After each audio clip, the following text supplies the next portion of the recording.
So you were at one time photographed. There's quite a, as I recall, a photo of you on the cover of a magazine, and you were being held in a chokehold by a police officer. Do you remember this? Yeah, that must be 87. And it was during a strike. 1987 strike. So what happened? The last strike that we didn't get legislated as postal workers, either CUPW or LCUC. Because the inside workers got legislated back right after that.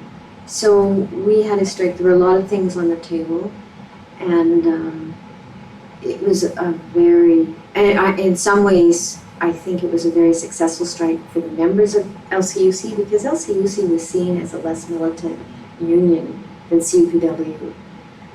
But we had actually started to see even the leadership say, oh yeah, it's getting to be a problem. We used to be able to solve things over a phone, then we'd meet. Can't solve it by meeting, and now we never solve anything.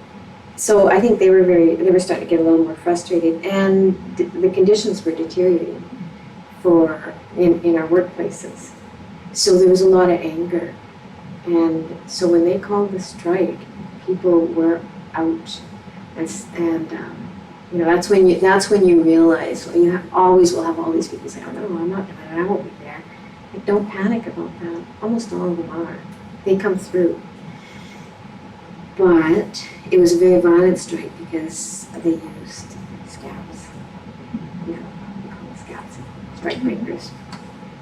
And so brought people in to even, at that time we had no experience. Like, we learned from them, from that one, that they're not going to be able to do this. But the fear of seeing them bring people across, say they're just going to continue to do this job, is like, what would that mean to our strike? What would it mean to our ability to fight for improving our conditions if they just have someone else do it? But the other thing they did is the people they were bringing across the line, except for these muscle people that came off the bus first and that sort of tried to knock you over, were people, I think, that were having a hard time getting jobs, often immigrant workers, and that's when you saw the ugly side of fear, because that's when you heard the racist comments from the letter carriers, and the men that were going across the picket line would be called faggots. So that's when we started to have a lot more discussions within LCUC about that. How quickly that can break it down.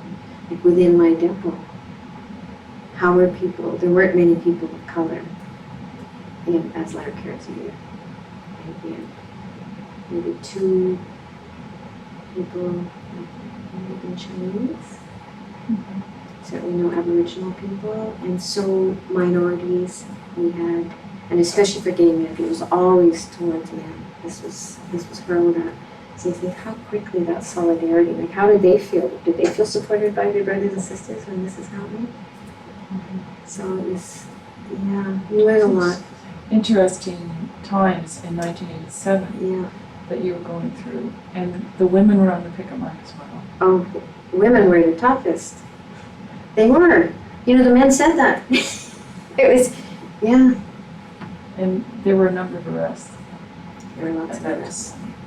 When the picture of me being picked up on my neck, it's what happened. And this guy, we knew he was really crazy because you could see him. He would always be, it was like he just couldn't wait to get in there. That wasn't true of most of the police, but for him it was true. And so, it was my mouth too. It was flapping, but you knew that he would blow, and so. He picked me up, and I had seen him coming, so I had my chin down. But then another brother from my depot was very, very gentle. He saw this, and of course he thinks I'm going to be really hurt. So he approaches like this, let her down. And this guy, he did let me down, and dropped me, and then swung around and kicked him in the groin, just dropped him. And then this brother got arrested for assault. Unbelievable.